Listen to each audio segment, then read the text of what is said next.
Hola, soy la Basmati de nuevo. Esto es como el rayo que no cesa de Miguel Hernández. Hoy os voy a contar, tengo un montón de temas preparados para vosotros. Hoy os voy a contar el tesoro del delfín. Yo cuando era pequeña estuve una vez con una chica francesa, que mis padres eran amigos, y se llamaba Delfina, y decía yo, ¿es que Delfín es un nombre o Delfina? Decía yo, se llamarán orca o ballena, no me hagáis caso, tenía mentalidad de niña, pero todavía hoy me sigue haciendo gracia. El delfín era el sustituto, o sea, el heredero del rey era el delfín, ¿no? Entonces, pues el delfín, vamos a ver, voy a hacer un resumen. El Prado tiene un tesoro, no sé si son de 240 piezas, eran muchas más, pero el pobrecillo yo no sé ni cómo ha llegado vivo. Es simplemente excepcional. Hay vasos aqueménides, antiquísimos, vasos chinos. Bueno, el caso, estamos en el siglo XVIII. Yo creo que sí, principio del siglo XVIII. Entonces, el delfín muere. España tiene una dinastía Borbón. ¿Por qué ha habido tanta consanguinidad en los Austrias, en los Österreich, que la dinastía de la Austria, que son la competencia Borbón, y Habsburgo son, en fin, y, uh, y bueno, y España pues ha tenido diferentes pretendientes al trono y al final el que se ha quedado ha sido un Borbón, ¿no? Y este es hijo del rey, el rey Borbón que hay actualmente en España es hijo del rey. Entonces, muere el delfín con 50 años, el que iba a suceder al rey. Y el delfín era gordito, era muy introvertido, pero era muy amante del arte y había hecho unas colecciones de arte. Apaga y vámonos. Estas colecciones se usaban, ¿eh? Además de eso, muchas de estas piezas no solamente es que eran costosas físicamente, sino eran también como mágicas porque eran cristal de roca, etcétera, ¿no? Pero había, yo qué sé, desde piezas de joyería hasta cosas labradas, cosas antiguas, en fin. Esto, desde el Renacimiento, dentro de lo que era estos gabinetes de las maravillas, se habían puesto de moda.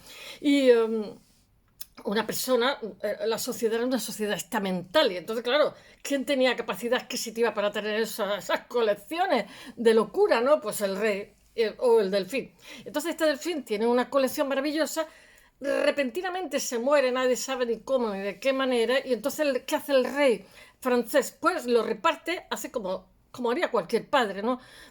Tiene mal rollo con esa colección, una colección que es bestial, y como no quiere que, en fin, coge, la divide en tres partes y se la da una parte a cada hijo. Entonces, claro, me parece que era uno el duque de Berry, otro era, no me acuerdo, se me descompone aquí la gafa. Y el caso es que, bueno, a nuestro rey Borbón español le toca un tercio, que son un montón de piezas, no sé si, en fin, es que han desaparecido bastante. Bueno, esta colección, cuando llega aquí a España, cada pieza, esta colección había sido usada, bueno, esta colección hay desde relatos bíblicos como la boda de Canaán, son todos escultóricos, yo qué sé, mitológicos, en fin, y una preciosidad, pero todo hecho por los mejores joyeros de Milán del Renacimiento, en fin, que quiera que vaya al Prado y la vea. Y es que el Prado son las colecciones reales, ¿no? Entonces, el rey que hay, todo esto viene en estuches. Los estuches, no sé si me gustan más los estuches que las piezas, una preciosidad. Precioso, increíble. El packaging del momento, del 18, ¿no? Esto llega a España y el rey Borbón que hay aquí en estos momentos, pues como que le da igual. No, entonces piensa que lo va a dejar en los alcázares, pero no lo dejan los alcázares, me parece que se va a la granja, que es un palacio que hay en Segovia, que es una preciosidad, que es un palacio que tenían como para cazar, etcétera. Bueno, le pasa de todo a esta colección, de todo es de todo. No sé ni cómo ha llegado viva, pero así todo es preciosa. Y ahora mismo se está exponiendo. Pues nada, se quedan los estuches porque el rey, hay que ver lo que es tener mucho, ¿eh? Importa tres cominos la colección esa, porque él no era coleccionista ni el arte le, más allá de lo que era adorno, pues no le interesaba demasiado. Entonces, pero sin embargo a su sucesor, Carlos III, sí que le encanta. La suerte, os voy a decir una cosa, la suerte fue que no se fue a los Reales Alcázares porque los Reales Alcázares era como un almacén de arte que tenían los reyes, primero los Habsburgo y después los Borbones, que lo usaron también, y se quemó entero. No sabemos lo que había allí, pero maravilla. Y yo digo, ¿cuánto habría que tenemos un Prado que es bestial y hay muchísimas colecciones? ¿Qué es lo que debía de haber los Real Alcázar? No sé si fue en 1738. Conclusión, como no estaban allí las piezas, pues las piezas se salvaron. Pero aquí no queda la cosa, porque cuando llega Napoleón se las lleva a Francia todas, dice, esto es nuestro. Conclusión, en 1815 Francia devuelve a España muchísimas, os he dicho que es oro, lapislázuli, piedras preciosas, perlas, aquello no se sabe. Y os voy a decir una cosa, no solamente es el valor que pueda tener como que le han hecho joyeros muchísimas piezas o que son antiguas, sino el valor artístico, pues son... eh, eh, el arte supone ideas, filosofías de cada época, ¿no? Y ya os he dicho que se utilizan en banquetes, se utilizan en, pues cuando alguien se muere, cuando se murió el delfín, o sea, que eran piezas que no se fabricaron para estar quietas, sino para ser usadas y marcan el buen gusto, el estamento alto del rey, etcétera, etcétera. Porque el arte, una de las funciones que tiene, de las muchas y quizás de las más importantes, es su función propagandística, o sea, el dueño de algo artístico lo publicita. Bueno, conclusión. Francia devuelve a España esta colección que era el tesoro del delfín, que se había sido regalado al rey Borbón español, que era francés, etcétera, ¿no? Pero faltan piezas. El caso es que se incorpora al Prado, a lo que luego sería el Prado, porque la casa esta de Villanueva, y después no sé cuántas cosas más le pasa. Así, a principios del siglo XIX descubren que se han robado piezas por una persona del museo y no se pudieron recuperar esas piezas. Entonces, ¿qué es lo que hacen? Pues las meten en una zona que digamos como si fuera una caja fuerte, ¿no? Y, ¿qué le pasa de toda esta colección? Pero se dan cuenta que esta zona, porque claro, el Prado, como todos los museos grandes, siempre tiene que sufrir, siempre está creciendo, porque los museos intercambian, compran, adquieren, le donan, en fin, conclusión, siempre tienen problemas de espacio. Entonces, como esta colección es tan tentadora, porque son obras únicas, valiosísimas, cristal tallado, en fin, joyería y tal, pues lo meten como en una zona acorazada, pero descubren que como por lo visto era sótano, y pasa por allí un tren de cercanía, un metro, pues las vibraciones le afectan, las vibraciones diarias le afectan, que tuvieron que restaurar varias piezas. En fin, podría estar hablando muchísimo sobre el tesoro del delfín, pero os lo voy a contar ahora de forma un poquito más detallada, con el texto que tengo ayudando de chuletas, pero va a ser exactamente lo mismo que os he contado. El Prado es absolutamente una caja de sorpresas, y si teníamos esa colección tan maravillosa es porque los Austrias fueron coleccionistas y después se ha mantenido afortunadamente la mujer de Fernando VII, que no Fernando VII, que sabéis que le tengo una María que no puedo verlo, fue la que se empeñó en crear este museo. Y entonces fue conocido tardíamente el arte en España porque las vanguardias empezaron a hacerse eco, se quedaron deslumbrados con la gente que teníamos aquí, por suerte. Bueno, hay un recinto circular que fue inaugurado en 2018, donde toda esta colección está acondicionado por el arquitecto que es Javier Corts, está en la 7ª planta del Prado. Animo a los que estén en Madrid o a los que vayan a viajar, que vayan a verlo, porque no merece la pena. Está en la 7ª planta de la Torre Norte, estoy aquí haciendo de publicidad al Prado, y allí se dispuso una vitrina curva rodeando a otra. Lo de la museología y la distribución espacial no es fácil, ¿eh? Allí se custodia una colección valiosísima, sobre todo exquisita, de piezas de orfebrería, algunas dispuestas en sus estuches, que los estuches son el packaging de entonces, madre de mi vida, mi alma y corazón, una preciosidad, de tal manera que pudieran ser golpeadas sin que le afectara. Es una pasada. Muchas de ellas están con el estuche de orígenes, están talladas cristal de rosca o elaboradas con piedras preciosas conocidas como, todo esto es conocido como el tesoro del delfín, como os he dicho, o las alhajas del delfín. El origen se remonta al siglo XVIII, cuando tras la prematura muerte del sucesor del rey de Francia, el delfín, que había nacido en 1661 y muere en 1711, con 50 años, que era el Delfín, el gran Delfín. Su padre era Luis XIV, pues este era un coleccionista simplemente excepcional. Entonces, lo que hace ese padre es la herencia de este hijo, que no va a llegar a ser rey, la reparte entre los 3 hijos que tiene.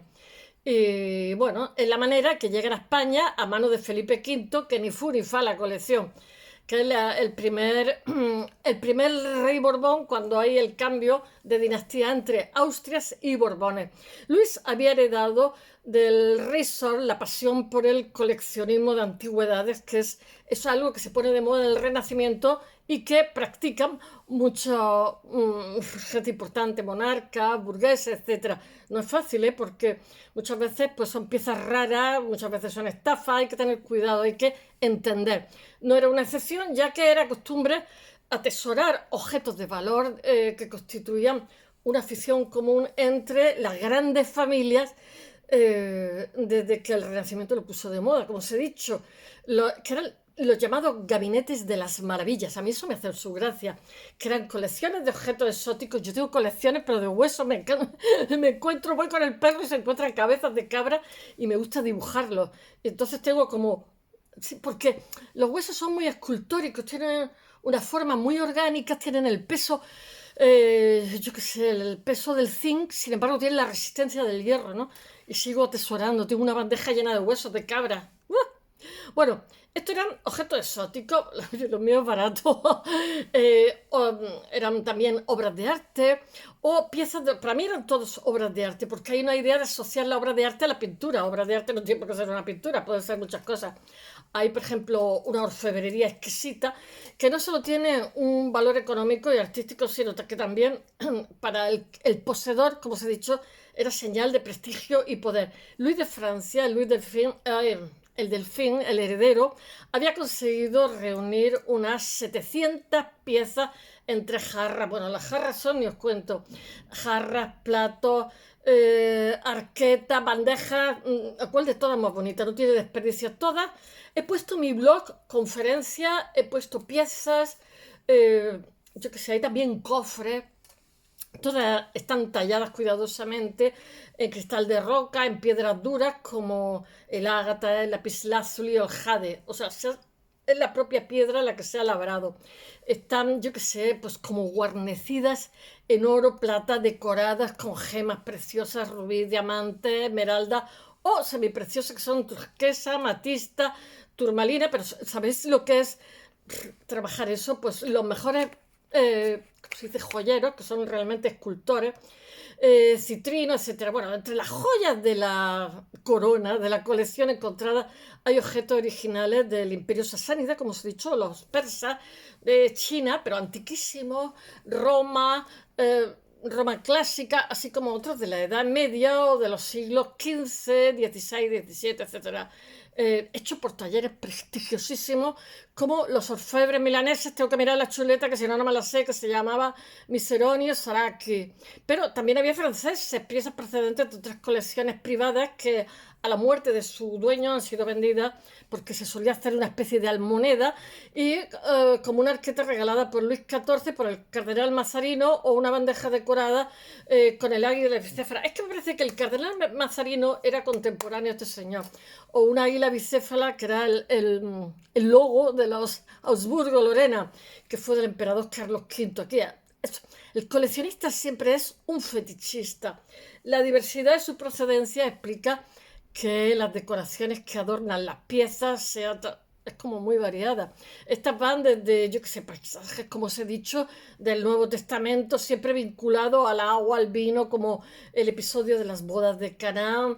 Hay motivos mitológicos también, dibujos originales de pintores y grabadores como Jacques André tengo que leer los Cerceau o Etienne Delaine, que son los mejores orfebres del Renacimiento francés. O sea, son, aparte de su valor que puede tener económico, son piezas de arte, y son piezas únicas, aparte de todo. Bueno, el caso es que a la muerte del Delfín, el padre lo que hace es que las reparte, y el padre sabe el excepcional valor de estas piezas, y no quiere tener 700 piezas en el palacio y hace 3 partes. Luis XIV lo que hace es repartirlas igual entre los 3 hijos. Esto para ti, esto para ti. Esto como, actuó realmente como un padre. Y bueno, pues había muerto el hermano, el heredero. Se le dio a Luis, duque de Borgoña, a Carlos, duque de Berry, y a Felipe, que era rey de España, a todos por igual. Por lo que solo una tercera parte de la colección llegó a la corte madrileña. Posiblemente el otro se perdiera con la Revolución Francesa, no lo sé, no tengo ni idea. Curiosamente, el legado no despertó en absolutamente el interés, como os he contado, de Felipe V, que era el rey de España en ese momento, hijo del rey de Francia. Y después los diferentes avatares béricos lo que hicieron fue que rodean los primeros años de su reinado, no, pobre hombre, no le permitieron prestar excesiva atención a la herencia de su hermano, a las piezas recibidas, y aunque se piensa reservarle un sitio ad hoc en la sala de las furias del Alcázar, afortunadamente no lo hicieron y así no se quemó porque el Alcázar la dio como una chicharra. El proyecto no se concreta. Así, el tesoro del Delfín acaba años después, sin hacerle ni caso, en el Palacio de la Granja, afortunadamente, en Segovia, en San Ildefonso, que se había hecho en 1721, a principios del 18, la llamada Casa de las Alhajas. Una decisión que tuvo una consecuencia feliz, y es que la colección escapa del terrible incendio que hubo en los alcázares, como os he comentado, en 1734, y destruye todo el alcázar, que eran colecciones y colecciones de arte alucinantes que no lo sabemos porque ocurrió hace casi 400 años y no tenemos ni idea. Por el contrario, pero eran todas las colecciones reales. Al contrario, Carlos III sí que le encanta esta colección, aprecia su valor, y si bien hizo más en virtud, le gusta el valor, pero por la rareza que tenía, más que por el concepto artístico, y también por la rareza mineralógica, que por su conducción de lo que eran obras de arte. Y en 1776 el rey lo que hace es depositar estas piezas en la colección del Real Gabinete de Historia Natural, construido por el arquitecto Juan de Villanueva, que sería luego el Prado, porque va evolucionando ese edificio hasta ampliándose y ampliándose. Bueno, el mismo edificio que hoy es el Museo Nacional del Prado, como os he dicho, y ahí esta colección lo que pasa es que va a permanecer hasta 1813, cuando llega Napoleón and Company y se las llevan, incauta las piezas, y hasta luego. Lucas se llevó a 2 manos y se las lleva a París, aunque afortunadamente de forma provisional, y volvieron menos. Tras la caída de Napoleón se devuelve a la corona española. Los italianos también le devolvieron cosas porque también le robaron a 2 manos. Nunca te devuelven todo, eso está claro, pero bueno, por lo menos devuelven, que ya es algo. Si bien 12 vasos menos no volvieron, y numerosos daños en algunas de las piezas que le habían arrancado perlas y cosas así, de las obras más valiosas casualmente. En 1839, Isabel II reintegra el tesoro del Delfín a su habitáculo original del edificio Villanueva. Por entonces ya estaba convertido en pinacoteca, afortunadamente consciente, porque el Prado me parece que se abre en 1820, por ahí, tarde con respecto a otros, de que su valor artístico supera totalmente al científico. El director del museo, José Madrazo, que es un artista, padre de la célebre dinastía de todos los Madrazos que conocemos, que después es acusado por el diario El Eco del Comercio, de haberse quedado con varias piezas. Era muy tentador, pero nunca se pudo demostrar. Se quedó con varias piezas de arte, no se sabe.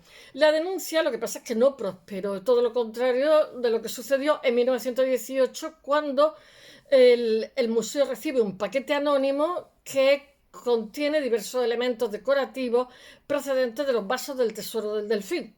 Habían tenido el detalle de devolver algunas cosas. Entonces lo que pasa es que descubren que se ha robado en este tesoro del Delfín. ¡Ah!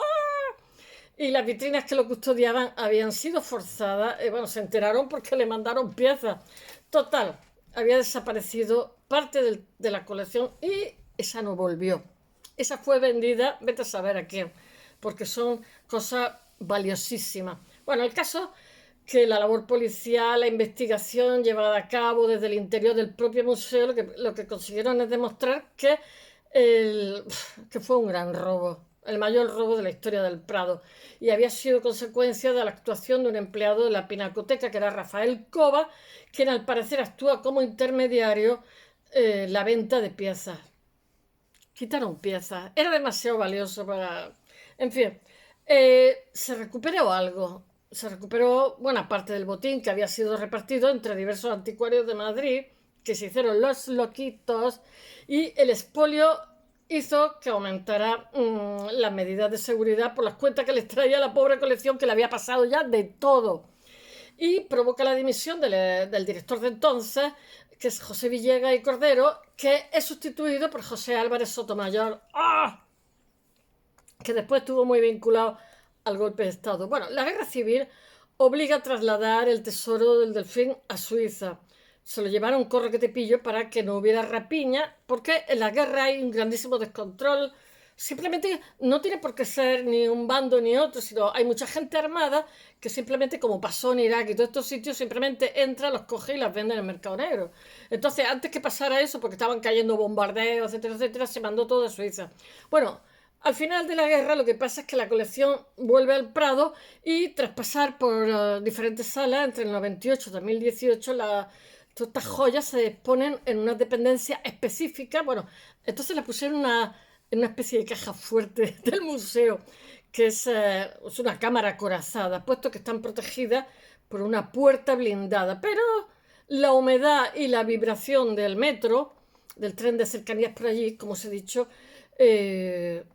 puso en peligro la conservación, porque todas esas vibraciones, pues claro, está todo lleno de joyas con incrustaciones. Bueno, total, que en 2001 hacen un inventario bastante detallado, siempre se dice razonado, inventario razonado, ¿cómo se llama? Todo es el apellido razonado, me hace mucha gracia, debe ser que el resto es irracional.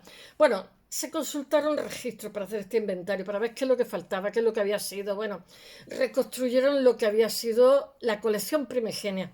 Y tras una profunda puesta a punto, que tuvo en cuenta la delicadeza de los objetos y su decoración, bueno, pues que estas 140 piezas se trasladaron a su ubicación actual, que se pueden ver si vais a Madrid y vais al Prado. Espero que os haya gustado y hasta mañana. Bye.